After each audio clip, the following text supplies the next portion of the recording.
ખીમનાથ મહાદેવ મંદિર મહુવા પવિત્ર શ્રાવણ માસ ચાલતો હોય, અલગ અલગ સ્વરૂપમાં દરરોજ દર્શનનો લહાવો ભક્તજનો લેતા હોય છે. ભવ્ય અને દિવ્ય સ્વરૂપના દર્શન પણ થાય છે. ત્યારે ખીમનાથ મહાદેવ મંદિરમાં ભક્તોની ભીડ પણ જોવા મળે છે. તે દરમિયાન દિવ્ય અને ભવ્ય ખીમનાથ મહાદેવની આરતી સાથે દાતાશ્રી યોગી બાપુવાળા ગણેશ ફૂડ તરફથી પ્રસાદ. हमारे गणेश फूड क्या भवाई गयो बस बताओ. योगीराज सिंह घनश्याम सिंह वाला परिवार द्वारा રાખવામાં આવ્યો છે. 35નો પ્રોગ્રામ છે અને પ્રસાદ ભાવથી બધા લેજો.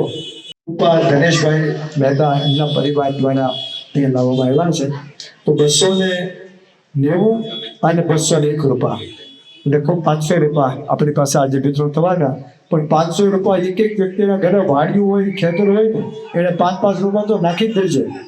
અને બાકી એક એક રૂપિયા તો જેને લઈ જાઓ ગ્રાઉન્ડ છે કે સેવા કરી શકો ને તો કહેજો. બાકી તમારા ઘરે રોપ આવીને બળી જાય ને તો એટલે તમારે હાચવવાનો જ ન હોય ને આવડે જ ન હોય અને ગ્રાઉન્ડ જ ન હોય, એના રોપો લેવાની જરૂર નથી. તમે જો ખોટા લઈ જશો, કોંડામાં નાખશો તો આ રોપો ઉજશે.